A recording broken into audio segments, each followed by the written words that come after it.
ನಮಸ್ಕಾರ. ಇವತ್ತು CPCಗೆ ಸಂಬಂಧಪಟ್ಟಂತೆ ಘಟಕ 3ರ ಇನ್ನೊಂದು ವಿಡಿಯೋನ ನಾನು ನಿಮ್ಮೆದುರಿಗೆ ತರ್ತಾ ಇದ್ದೀನಿ. ಯೂನಿಟ್ 3ನಲ್ಲಿದ್ದೀವಿ ನಾವು. We are discussing unit 3 and today I am bringing A video on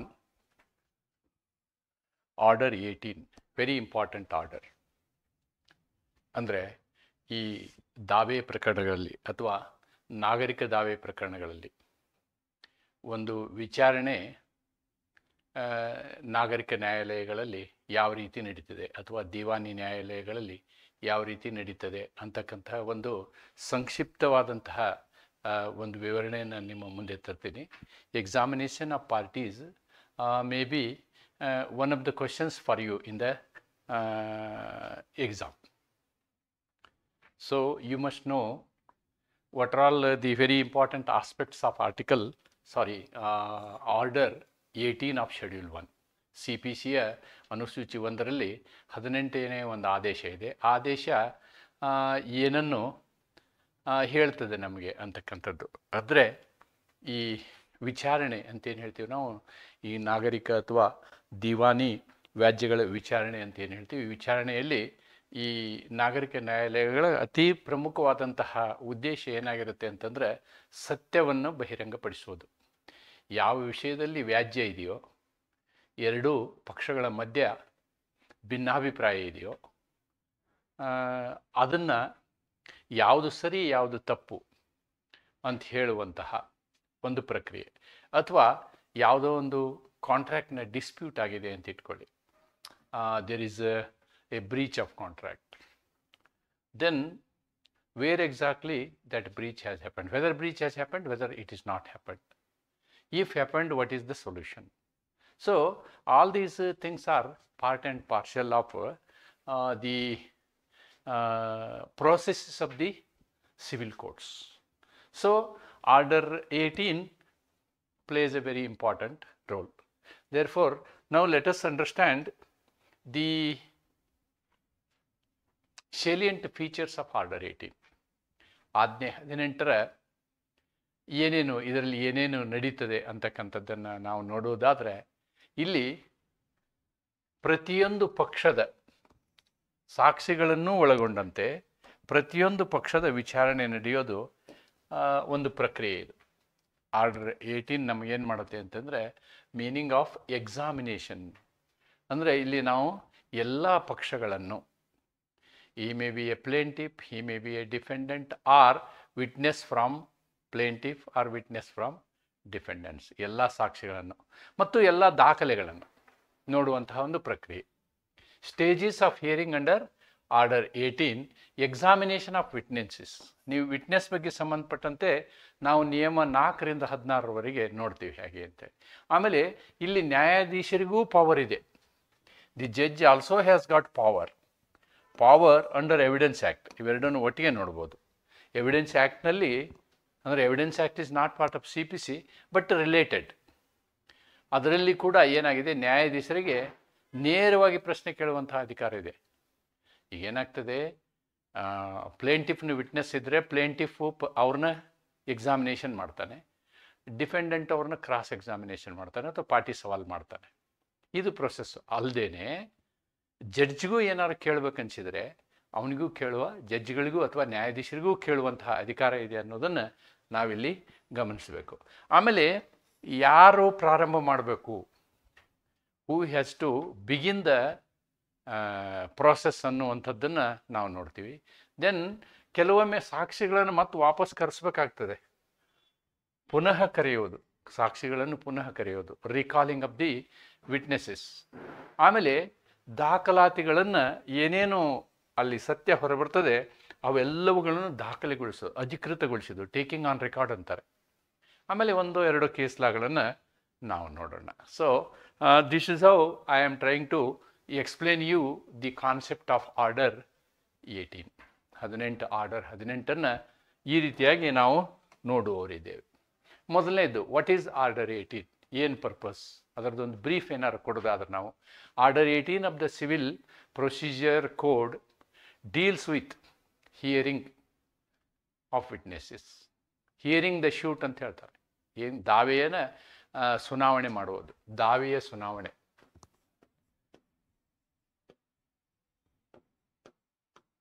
ದಾವೆಯ ಸುನಾವಣೆ ಮಾಡುವುದು. ಆಮೇಲೆ ಸಾಕ್ಷಿಗಳನ್ನು ಪರೀಕ್ಷೆ ಮಾಡುವುದು, ಸಾಕ್ಷಿಗಳನ್ನು ವಿಚಾರಿಸುವುದು. ಎಕ್ಸಾಮಿನಿಂಗ್ ದಿ ವಿಟ್ನೆಸ್, ಸಾಕ್ಷಿಗಳನ್ನು ವಿಚಾರಿಸುವುದು ಮತ್ತು ಪಕ್ಷಗಳನ್ನು ವಿಚಾರಿಸುವುದು, ಪಕ್ಷಗಳನ್ನು ವಿಚಾರಿಸುವುದು. So there is a plaintiff, ದಾವೇದಾರ, ದೇರ್ ಈಸ್ ಎ ಡಿಪೆಂಡೆಂಟ್, ಪ್ರತಿವಾದಿ, ಆ್ಯಂಡ್ ದೇರ್ ಆರ್ ವಿಟ್ನೆಸ್ಸಸ್, ಸಾಕ್ಷಿಗಳು. ಈ ಮೂರು ಕ್ಯಾಟಗರಿ ಆಫ್ ಪೀಪಲ್ನ ನಾವು ವಿಚಾರಣೆಗೆ ಒಳಪಡಿಸ್ತೀವಿ. We will enquire them, we will ask them questions, right? This is the whole process that is involved in order 18. The order lays down, ನೋಡಿ ಇದರಲ್ಲಿ ಏನಾಗುತ್ತೆ ಅಂದರೆ ಯಾವ ರೀತಿ ಈ ಪ್ರಕ್ರಿಯೆಯನ್ನು ಮಾಡಬೇಕು, procedure to be followed during the trial stage, ವಿಚಾರಣಾ ಅವಧಿಯಲ್ಲಿ ಯಾವ ರೀತಿಯ ಪದ್ಧತಿಯನ್ನು ಉಪಯೋಗಿಸಬೇಕು ಈ ಏನು ಸುನಾವಣೆ ಮಾಡುವಂತಹ ಸಂದರ್ಭದಲ್ಲಿ. ಅಂದರೆ ಪಕ್ಷಗಳು ತಮ್ಮ ಸಾಕ್ಷ್ಯ ಮತ್ತು ವಾದಗಳನ್ನು ನ್ಯಾಯಾಲಯದ ಮುಂದೆ ಪ್ರತಿಪಾದಿಸುವಂತಹ ಹಂತ ಇದು. This is A stage wear A plaintiff will propose his case, the defendant will defend his case, and both the parties, whether a plaintiff or a defendant, they will present their witnesses, and witnesses will be examined by the respective parties, and the opposite parties will cross-examine the witnesses. And in addition to this, judge may put questions, specific questions, either to the witness or to the parties also. This process is explained in our order 18. So, meaning of examination of parties. The next point I am discussing here is examination of parties. So, here there are three types of parties. ಒಬ್ಬರು ದಾವೇದಾರರು, ಇನ್ನೊಬ್ಬರು ಪ್ರತಿವಾದಿ ಮತ್ತು ಸಾಕ್ಷಿ. ಈ ಮೂರು ಪ್ರಕಾರದ ಅಂದರೆ plaintiff, there is a plaintiff, there is a defendant and witness. These witnesses are by both the parties. Witnesses are by both the parties. ಅವರು ತಮ್ಮ ವಿಷಯವನ್ನು ಇದು ನಿಜ ಅಂತ ಹೇಳೋದಕ್ಕೆ ತಾವು ವಿಟ್ನೆಸ್ಗಳನ್ನು ಅಂದರೆ ಸಾಕ್ಷಿಗಳನ್ನು ಕೋರ್ಟಿನ ಮುಂದೆ ಪ್ರಸ್ತುತಪಡಿಸಬಹುದು.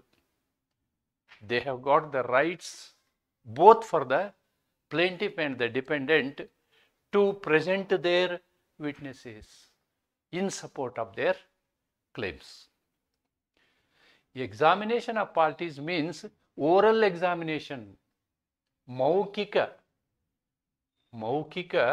ಪರೀಕ್ಷೆ, ಮೌಖಿಕ ವಿಚಾರಣೆ,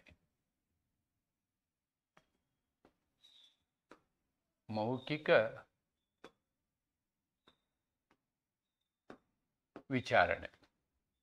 ಅದು it may be about the plaintiff or it may be about the defendant. Both will be inquired for the purpose of clarifying the matters in controversy before the court. The first stage is the court may inquire both the plaintiff and the defendant. ನ್ಯಾಯಾಲಯವು ವಾದಿಯನ್ನು ಮತ್ತು ಪ್ರತಿವಾದಿಯನ್ನು ಇಬ್ಬರನ್ನು ಮೌಖಿಕ ವಿಚಾರಣೆಗೆ ಒಳಪಡಿಸಬಹುದು ನ್ಯಾಯಾಧೀಶರು. ಆಮೇಲೆ ಮೌಖಿಕ ಪರೀಕ್ಷೆ ಆದ ನಂತರ ಇಲ್ಲಿ ಸಾಕ್ಷ್ಯಗಳನ್ನು ವಿಚಾರಿಸಬಹುದು. It may include examination in chief, it may include examination in chief, cross examination and re-examination of witnesses and parties. Nodi, examination, cross examination and re-examination of parties. Therefore here it is very important for us to understand the meaning of examination. Now let us take the example like this. There is a plaintiff, He has his witnesses. Plaintiff witness 1, plaintiff witness 2. There is a defendant. Defendant also may have his witness. Defense witness say 1, defense witness say 2, defense witness say 3. ಇದು ಇಷ್ಟೇ ಇರಬೇಕಂತೇನಿಲ್ಲ. He may have more. He may have more or less. He may have or he may not have. This plaintiff may have, may not have. ಇಲ್ಲಿ ದಾವೇದಾರ ತನ್ನ ಸಾಕ್ಷಿಗಳನ್ನ ಇಟ್ಕೋಬಹುದು, ಸಾಕ್ಷಿಗಳನ್ನ. ಹಾಗೇನೆ ಇಲ್ಲಿ ಪ್ರತಿವಾದಿ ತನ್ನ ಸಾಕ್ಷಿಗಳನ್ನ ಇಟ್ಕೋಬಹುದು. ಪ್ರತಿವಾದಿ ಇಬ್ರು ಸಾಕ್ಷಿಗಳನ್ನ ಇಟ್ಕೊಳ್ಬಹುದು. That possibility is there. ಅಂದ್ರೆ ಇಲ್ಲಿ ಮೊದಲು ಏನಾಗ್ತಾನೆ ಅಂತಂದ್ರೆ ದಾವೇದಾರ ಈ ಸಾಕ್ಷಿಗಳನ್ನ ಪರೀಕ್ಷೆ ಮಾಡ್ತಾನೆ. He will examine. That is called examination in chief. Examination in chief, ಪ್ರಮುಖ ಪರೀಕ್ಷೆ, ವಿಚಾರಣೆ, ಮುಖ್ಯ ವಿಚಾರಣೆ. ಯಾರು ಮಾಡ್ತಾರೆ ಇದನ್ನ? This is done by the lawyer of plaintiff. Lawyer or pleader of plaintiff. ಇವರು ಪರವಾಗಿ ಇರ್ತಕ್ಕಂಥವ್ರು ಏನು ಮಾಡ್ತಾರೆ? ವಿಚಾರವನ್ನ ಬಹಿರಂಗಪಡಿಸ್ತಾರೆ ಈ ಸಾಕ್ಷಿಗಳ ಮೂಲಕ.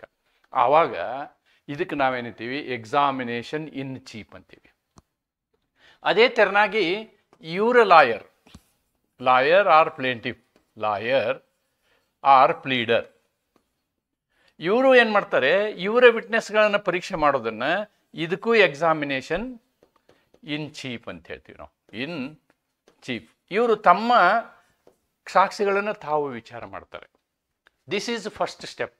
ಅವರವರ ಸಾಕ್ಷಿಗಳನ್ನು ಅವರು ಕೋರ್ಟಿನ ಮುಂದೆ ಮಾಹಿತಿಯನ್ನು ಬಹಿರಂಗಪಡಿಸುವುದಕ್ಕೆ ಆ ಪ್ಲೇಂಟಿಫ್ಗಳು, ದಾವೇದಾರರು ಕೇಳುವಂತಹ ಪ್ರಶ್ನೆ ಅಥವಾ ಪ್ರತಿವಾದಿಗಳು ಕೇಳುವಂತಹ ಪ್ರಶ್ನೆಗೆ ಎಕ್ಸಾಮಿನೇಷನ್ ಚೀಫ್ ಅಂತ ಹೇಳ್ತೀವಿ.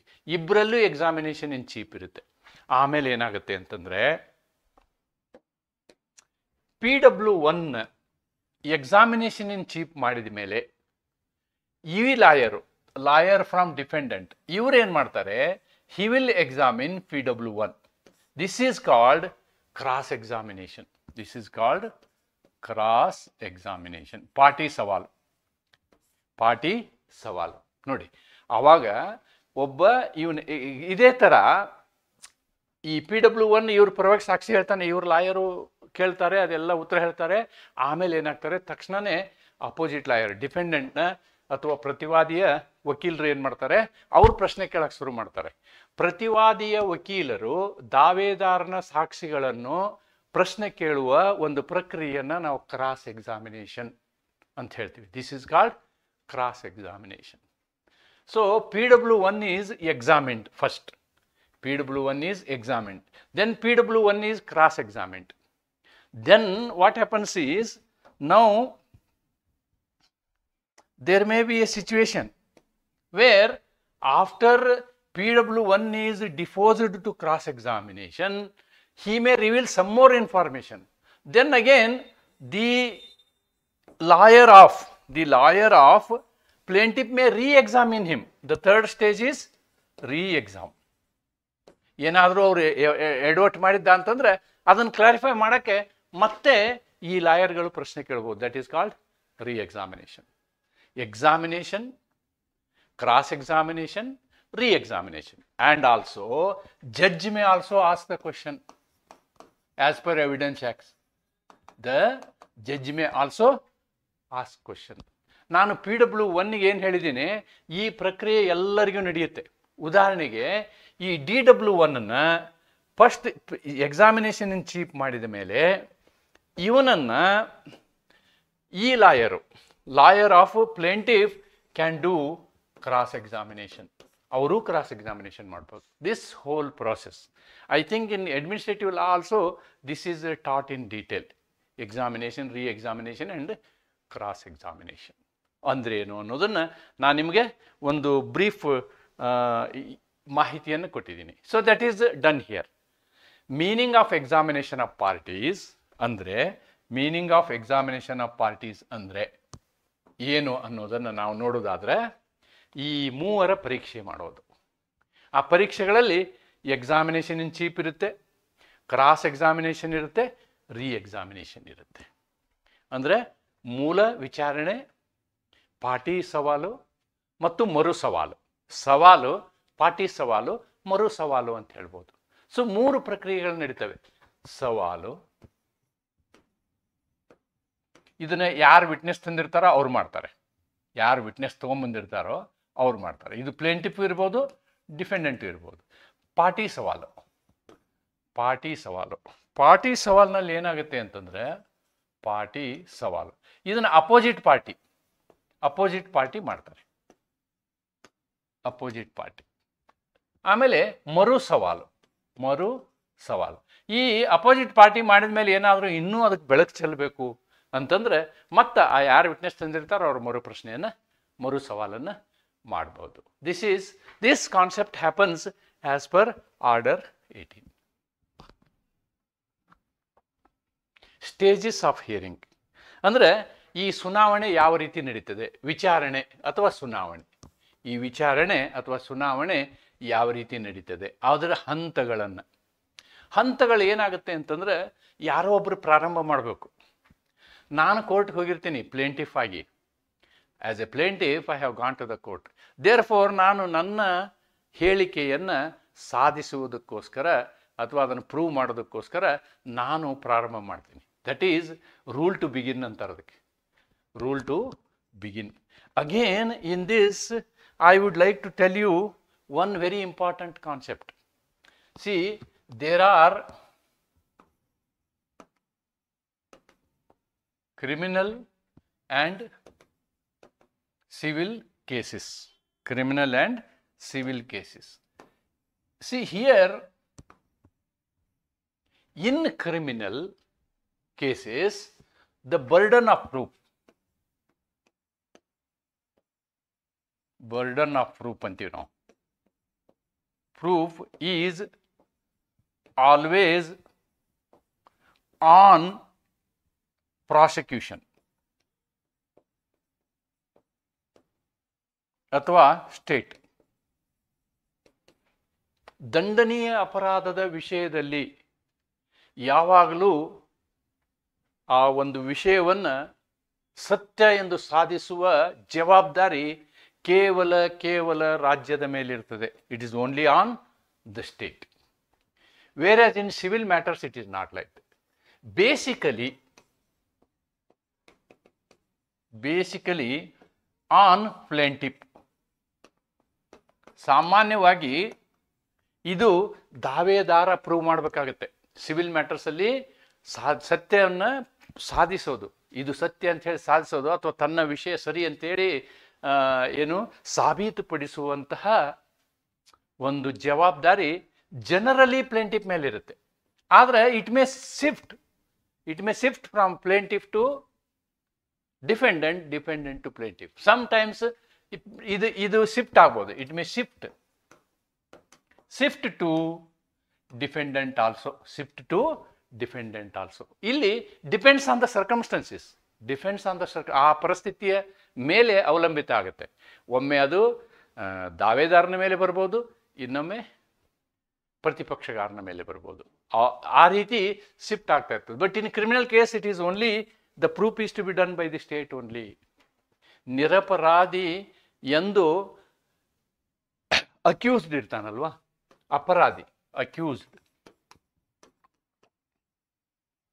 ಇವನೇನು ನಾನು ನಿರಪರಾಧಿ ಅಂತ ಹೇಳಬೇಕಾಗಿಲ್ಲ.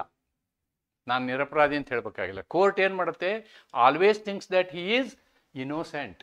Court thinks that he is innocent. Always judge is in favour of accused. It is on the prosecution that has to prove, no sir, no, he is accused, he has done a criminal offense ಅನ್ನೋದನ್ನು ಯಾವುದೇ ಸಂಶಯ ಇಲ್ಲದೆ ಸಾಬೀತುಪಡಿಸುವಂತಹ ಹೊಣೆಗಾರಿಕೆ ರಾಜ್ಯದ ಮೇಲೆ ಇರ್ತದೆ. Civil ಕೇಸಲ್ಲಿ ಹಂಗಿಲ್ಲ. Civil case is not like that. Therefore in civil matters the question that comes is who has to begin ಅಂತ. ಅದು ಒಂದನೇ ಹಂತ. ಎರಡನೇದ್ದು statement and production of evidence. ಅದಕ್ಕೇನಾದರೂ ದಾಖಲಾತಿಗಳಿದಾವ, ಅವುಗಳನ್ನು ಪೂರೈಸುವಂಥದ್ದು. Next stage is you have to provide the documentary evidences. ದಾಖಲಾತಿಯ ಸಾಕ್ಷಿಗಳು ಅಂದರೆ ನಿಮ್ಮ ದಾಖಲೆಗಳು ಹೇಳಬೇಕು ಹೌದು ಅಂತ. ದಾಖಲಾತಿಯ ಸಾಕ್ಷಿಗಳು ಅದನ್ನು ನಾವೇನು ಮಾಡಬೇಕಾಗುತ್ತೆ, ಮಂಡನೆ ಮಾಡಬೇಕಾಗುತ್ತೆ. That is second stage. And the third stage is examination and ರೀ ಎಕ್ಸಾಮಿನೇಷನ್. ನಾನು ಇಷ್ಟು ತನಕ ಡಿಸ್ಕಸ್ ಮಾಡಿದ್ನಲ್ವಾ, ಪರೀಕ್ಷೆ ಮರುಪರೀಕ್ಷೆ ಅಥವಾ ರೀ examination, cross examination, re examination, all those things. We can add here examination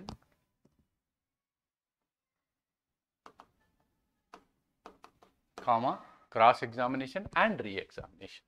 So we can say so. Then examination of witness, sorry, here this will not come, don't take this, because here witness ಬಗ್ಗೆ ನಾವು ಇಲ್ಲಿ ಬರೆದಿದ್ದೀವಿ. ಅಂದರೆ ಸಾಕ್ಷಿದಾರರ ಪರೀಕ್ಷೆ, ಇದರಲ್ಲಿ cross examination, re examination ಎಲ್ಲ ಬರ್ತವೆ.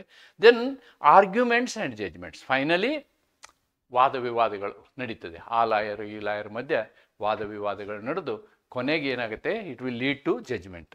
ಇದರಲ್ಲಿ even witness recall ಮಾಡ್ಬೋದು. ಸೆಕ್ಷನ್ 17 ಪ್ರಕಾರ, ರೂಲ್ 17 ಪ್ರಕಾರ ವಿಟ್ನೆಸ್ಸನ್ನು ತರ್ಬೋದು. ಈ ರೀತಿಯಾದಂತಹ 5 ಹಂತಗಳನ್ನು ನಾವು ಗುರುತಿಸ್ಬೋದು. We can recognise 5 stages. ಅದರಲ್ಲಿ ವಿಟ್ನೆಸ್ ಯಾವ ರೀತಿ ಮಾಡ್ತಾರೆ ಅನ್ನೋದನ್ನು ರೂಲ್ 5, ರೂಲ್ 4, ರೂಲ್ 8 ನಾವಿಲ್ಲಿ ಅದರ ಪದ್ಧತಿಯನ್ನು ಇಲ್ಲಿ ಎಕ್ಸ್ಪ್ಲೇನ್ ಮಾಡಿದ್ದೀನಿ. What ever I have written here is brief explanation. ಇದನ್ನು ನಾನು ಇಲ್ಲಿ ಮಾಡಿರೋದು ಬ್ರೀಫ್. 1, 2, 3, 4, 5 ಈ ಹಂತಗಳು. ಅದರಲ್ಲಿ ಫಸ್ಟ್ ನಾನೇನು ಮಾಡಿದ್ದೀನಿ, ವಿಟ್ನೆಸ್ನ ಯಾವ ರೀತಿ ಎಕ್ಸಾಮ್ ಮಾಡ್ತಾರೆ ಅನ್ನೋದನ್ನು ಇಲ್ಲಿ ವಿವರವಾಗಿ ನಿಮ್ಗೆ ಹೇಳಿದ್ದೀನಿ. ರೂಲ್ 4 ಏನು ಹೇಳುತ್ತೆ, ರೂಲ್ 5 ಏನು ಹೇಳುತ್ತೆ, ರೂಲ್ 8 ಏನು ಹೇಳುತ್ತೆ, ರೂಲ್ 17 ಏನು ಹೇಳುತ್ತೆ. ಇದೆಲ್ಲ ಸಾಕ್ಷಿಗೆ ಸಂಬಂಧಪಟ್ಟಂಥ ವಿಷಯದಲ್ಲಿ ಅತಿ ಪ್ರಮುಖವಾದ ನಿಯಮಗಳನ್ನು ನಾನು ಇಲ್ಲಿ ನಿಮ್ಮ ಮುಂದೆ ತಂದಿದ್ದೀನಿ. ಏನಿದು, witnesses shall be examined in open court. ನಾನೇನು ಹೇಳಿದ್ನಲ್ವ, examination, cross examination, re examination, whatever it is, ಎಲ್ಲವನ್ನೂ ನೀವೇನು ಮಾಡಬೇಕು, ತೆರೆದ ನ್ಯಾಯಾಲಯದಲ್ಲಿ 2 ಪಕ್ಷಗಳ ಸಮ್ಮುಖದಲ್ಲಿ ಮಾಡಬೇಕಾಗುತ್ತೆ. It should be done before in the open court and before both the parties, right. Evidence shall be taken in writing. ಅವುಗಳನ್ನು ಏನು ಮಾಡಬೇಕು, ಅವ್ರ ಹೇಳಿಕೆಯನ್ನು ಸುಮ್ಮನೆ ಇದು ಮಾಡೋ ಹಾಗಿಲ್ಲ, ರೈಟಿಂಗಲ್ಲಿ ಬರ್ಕೋಬೇಕಾಗ್ತದೆ. They have to be written. Either the judge will written or there will be a typist. He will write or she will write. ಸಾಕ್ಷಿಯನ್ನು ನ್ಯಾಯಾಧೀಶರು ಅಥವಾ ಅವರ ನಿರ್ದೇಶನದಲ್ಲಿ ಬರವಣಿಗೆಯಾಗಿ ದಾಖಲಿಸಬೇಕು. ಮತ್ತು ಅವುಗಳನ್ನೊಂದು ಮೆಮೊರಾಂಡಮ್ ಥರ ಮಾಡಿ ಸೈನ್ ಮಾಡಬೇಕಾಗುತ್ತೆ. Judge has to sign it. So this is the stage. ಯಾವುದೇ ಓರಲ್ ಎವಿಡೆನ್ಸಸ್ ಏನಿದ್ದಾವೆ ಎಲ್ಲನೂ ದಾಖಲಿಸಬೇಕಾಗ್ತದೆ. ದಾಖಲಿಸಿ ಸಿಗ್ನೇಚರ್ ಮಾಡಬೇಕು. ಅದಲ್ಲದೆ ವಿಟ್ನೆಸ್ ಏನಾದರೂ ಇನ್ನೊಂದು ಸಲ ನಾವು ವಿಚಾರ ಮಾಡಬೇಕು ಅಂತ ಹೇಳಿ ಅಂದ್ರೆ ಅವನು ಮತ್ತೊಮ್ಮೆ ಕರೆಸಿ ಮತ್ತೆ ಈ ಹಂತಗಳನ್ನು ಮಾಡ್ಬೋದು. All these stages have to be done. ಇದು ಸಾಕ್ಷಿಗಳನ್ನು ವಿಚಾರ ಮಾಡುವಂತಹ ಒಂದು ವ್ಯವಸ್ಥೆ. ನೀವು 18ನೇ ಆಜ್ಞೆಯಲ್ಲಿಯ 4ರಿಂದ 17ರವರೆಗೆ ಇರ್ತಕ್ಕಂತಹ ನಿಯಮಗಳಲ್ಲಿ ನೀವು ಇದನ್ನು ಕಾಣಬಹುದಾಗಿದೆ. ಪ್ರಮುಖವನ್ನು ಮಾತ್ರ ನಾನು ಇಲ್ಲಿ ಬರೆದಿದ್ದೀನಿ. Next, judges power to question. ನೋಡಿ, ಇವ್ರುಗಳನ್ನ ವಿಚಾರ ಮಾಡಬೇಕು ಅಂತಂದರೆ judge also has got power. ಪ್ರತಿವಾದಿಯ ವಕೀಲರು ಪ್ರಶ್ನೆಗಳನ್ನು ಕೇಳ್ತಾರೆ. ಕೇಳಿದ ಮೇಲೆ ಜಡ್ಜು ಸತ್ಯವನ್ನು ಹೊರಗೆ ತರಲಿಕ್ಕೆ ಅವ್ರ ಮನಸ್ಸಲ್ಲಿ ಕೆಲವು ಪ್ರಶ್ನೆ ಉದ್ಭವ ಆಗ್ತವೆ. ಆ ಎಲ್ಲ ಪ್ರಶ್ನೆಗಳನ್ನು ಕೇಳುವಂತಹ ಅಧಿಕಾರ ನ್ಯಾಯಾಧೀಶರಿಗೂ ಇರ್ತದೆ. The judge has full power. ಸುಮ್ಮನೆ ಕೂತ್ಕೊಳ್ಳೋ ಹಾಗಿಲ್ಲ. To question the parties or witnesses, to clarify ambiguities and ensure truth. ಒಂದು ವೇಳೆ ಆ ಒಂದು ವಿಚಾರದಲ್ಲಿ ಏನಾದರೂ ಇನ್ನೂ ಸತ್ಯವನ್ನು ಹೊರಗೆ ತರಬೇಕು ಅಂತಕ್ಕಂಥ ಒಂದು ಉದ್ದೇಶವನ್ನು ಇಟ್ಕೊಂಡು ಜಡ್ಜ್ಗೆ ಇನ್ನೂ ಸಂಶಯಗಳಿದ್ದರೆ ಜಡ್ಜು ಕೂಡ ಅಥವಾ ನ್ಯಾಯಾಧೀಶರು ಕೂಡ ಪ್ರಶ್ನೆ ಮಾಡ್ಬೋದು ಅನ್ನೋದನ್ನು ನಾವಿಲ್ಲಿ ಗಮನಿಸಬೇಕು. And that provides that is available in our Indian Evidence Act also. Indian Evidence Act has given them full powers. Old section is 165 in BSA. In BSA, ಭಾರತೀಯ ಸಾಕ್ಷಿ ಅಧಿನಿಯಮ 2023 ಇದರಲ್ಲಿ ಸೆಕ್ಷನ್ 168 ಪ್ರಕಾರ ಏನು ಹೇಳುತ್ತೆ, Section 165 of the Evidence Act empowers the judge to ask any question at any time to any witness or party to discover or obtain proper facts. ಸತ್ಯವನ್ನು ಹೊರಗೆ ತೆಗೆಯುವ ದೃಷ್ಟಿಯಿಂದ ನ್ಯಾಯಾಧೀಶರು ವಿಚಾರಣೆಯ ಯಾವುದೇ ಸಂದರ್ಭದಲ್ಲಿ ಯಾವುದೇ ಸಾಕ್ಷಿಗೆ ಯಾವುದೇ ಪಾರ್ಟಿಗೆ ಪಕ್ಷಕ್ಕೆ ಅಂದರೆ ಪ್ರತಿಪಕ್ಷ ಇರ್ಬೋದು ಅಥವಾ ದಾವೇದಾರ ಇರ್ಬೋದು, ಪ್ರತಿವಾದಿ ಅಥವಾ ವಾದಿ, ಯಾರಿಗಾದರೂ ಯಾವ ಸಂದರ್ಭದಲ್ಲಿ ಆದರೂ ಪ್ರಶ್ನೆ ಕೇಳುವಂತಹ ಅಧಿಕಾರವನ್ನು section 168 of BSA gives to the judge ಅನ್ನೋದನ್ನು ನಾವಿಲ್ಲಿ ಗಮನಿಸಬೇಕು. So this and these are one and the same, right? Next, right to begin rule ಹೇಳಿದ್ನಲ್ವಾ, ಇದು ಏನು ಹಂಗೆ ರೈಟ್ ಟು ಬಿಗಿನ್ ರೂಲ್ ಅಂದರೆ ನಾನು ಎಕ್ಸ್ಪ್ಲೇನ್ ಮಾಡಿದೆ ನಿಮಗೆ. In criminal concept the rule is that only state has to prove. ಇಲ್ಲಿ ಹಾಗಲ್ಲ. ಆರ್ಡಿನರಿಲಿ ಪ್ಲೇಂಟಿಫ್ ಬಿಗಿನ್ಸ್, ತಾನು ಪ್ರೂವ್ ಮಾಡಬೇಕು. ಯಾರು ಕೋರ್ಟ್ಗೆ ಹೋಗಿದ್ದಾರೆ, ನನಗೆ ಈ ಹಕ್ಕಿನ ಹರಣ ಆಗಿದೆ ಅನ್ನೋದನ್ನು ಸಾಬೀತುಪಡಿಸುವ ಜವಾಬ್ದಾರಿ ದಾವೇದಾರನ ಮೇಲೆ ಇರುತ್ತೆ. That is the general concept. As he bears the burden of proving his case, ತನ್ನ ವಿಷಯವನ್ನು ಅವನು ತಾನೇ ಪ್ರೂವ್ ಮಾಡಬೇಕಾಗುತ್ತೆ. ಸಾಮಾನ್ಯವಾಗಿ ದಾವೇದಾರನೇ ಪ್ರಾರಂಭಿಸುತ್ತಾನೆ, ಅವನೇ ಸ್ಟಾರ್ಟ್ ಮಾಡ್ತಾನೆ ನನ್ನ ಕೇಸ್ ಇದು ಅಂಥೇಳಿ. ಏಕೆಂದರೆ ಅವನ ಮೇಲೆಯೇ ತನ್ನ ಪ್ರಕರಣವನ್ನು ಸಾಬೀತುಪಡಿಸುವ ಹೊಣೆಗಾರಿಕೆ ಇರುತ್ತದೆ. However if the dependent admits the facts, ಇವನು ಹೇಳಿದ್ದನ್ನೆಲ್ಲ ಇವು ಒಪ್ಕೊಂಡ್ಬಿಟ್ರೆ ಪ್ರೂವ್ ಮಾಡೋ ಅವಶ್ಯಕತೆ ಇಲ್ಲ. Admitted facts need not be proved. Admitted facts need not be proved. Need not be proved. For example, ಒಂದೇ ಇಶ್ಯೂ ಇತ್ತು ಅಂತ ಇಟ್ಕೊಳ್ಳಿ. There is only one claim. One claim. Defendant agrees. Case closes. The plaintiff will be allowed. Plaintiff will be allowed in full. ಆದರೆ ಒಂದು 10 claim ಇದ್ವು ಅಂತ ಇಟ್ಕೊಳ್ಳಿ. 10ರಲ್ಲಿ 6 ಡಿಪೆಂಡೆಂಟ್ ಒಪ್ಕೊಳ್ತಾನೆ, 6 ಡಿಪೆಂಡೆಂಟ್ ಒಪ್ಕೊಳ್ತಾರೆ. So those six issues need not be proved. That is close. Remaining 4 only. On remaining 4 only adjudication runs. However, if the dependent admits the facts but claims the right on some other ground, ಇಲ್ಲಿ ನೋಡಿ ಇನ್ನೂ ಒಂದು situation. Dependent ಅದೆಲ್ಲ ಒಪ್ಕೊಂಡು ತಂದೇ ಆದಂತಹ ಹೊಸ claim ಅವ ತಗೊಂಬಂದ ಅಂತ ಇಟ್ಕೊಳ್ಳಿ. This we will call it as counter claim. Counter claim. Or there is a concept called set off. ಇಂಥ ಸಂದರ್ಭದಲ್ಲಿ ಇದನ್ನ ಡಿಪೆಂಡೆಂಟು ಪ್ರೂವ್ ಮಾಡಬೇಕಾಗುತ್ತೆ. ಅಂದರೆ ಡಿಪೆಂಡೆಂಟ್ಗೂ ತನ್ನ ವಿಷಯವನ್ನು ಪ್ರೂವ್ ಮಾಡೋ ಅವಶ್ಯಕತೆ ಇರ್ತದೆ. However, if the dependent admits the facts but claims rights on some other ground, court may allow dependent also to begin.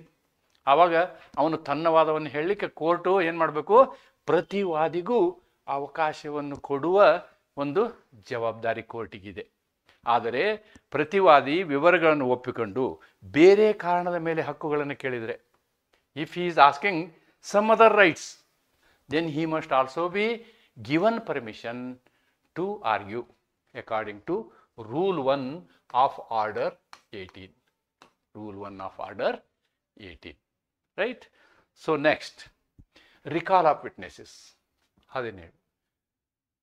ಅಕಸ್ಮಾತ್ ನ್ಯಾಯಾಲಯ ಕನಿಸಿದರೆ the court may at any stage of the story recall any witness who has been examined. ಒಂದ್ಸಲ ಆ ಸಾಕ್ಷಿಯ ಪರೀಕ್ಷೆ ಆಗಿಬಿಟ್ಟಿದೆ, ಅವನ ವಿಚಾರಣೆ ಆಗಿದೆ ಅಂತ ಇಟ್ಕೊಳ್ಳಿ. ಆದರೆ ತದನಂತರದಲ್ಲಿ ಅವನ ಅವಶ್ಯಕತೆ ಇದೆ ಅಂಥೇಳಿ ನ್ಯಾಯಾಲಯಕ್ಕೆ ಅನಿಸಿದರೆ ಅವರನ್ನು ಮರು ವಿಚಾರಣೆ, ಮರುಪರಿಶೀಲನೆ ಅಥವಾ ಮರುಪರೀಕ್ಷೆ ಮಾಡಬಹುದು. This power ensures. ನೋಡಿ ಯಾಕೆ ಅಂತಂದರೆ ಇಲ್ಲಿ ನ್ಯಾಯ ಪೂರ್ತಿ ಆಗಬೇಕು.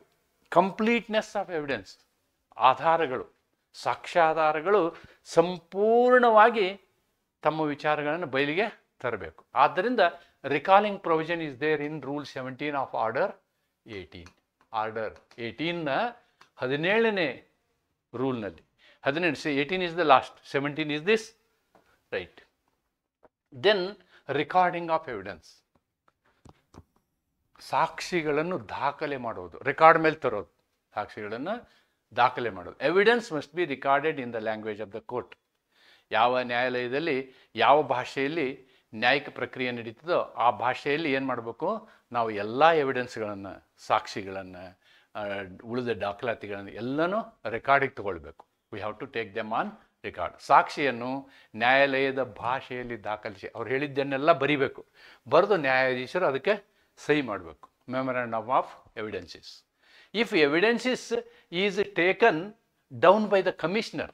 ನೋಡಿ, ಸಮ್ಟೈಮ್ಸ್ ಏನಾಗುತ್ತೆ ಅಂದರೆ ಕಮಿಷನ್ ಅಪಾಯಿಂಟ್ ಮಾಡ್ತಾರೆ ಜಡ್ಜಸ್ಸು. ಈಗ ಆ ಪ್ರದೇಶಕ್ಕೆ ಹೋಗಿ ಆ ಜಾಗಕ್ಕೆ ಹೋಗಿ ಅಲ್ಲೇ ವಿಚಾರಣೆ ಮಾಡಬೇಕಾಗ್ತದೆ.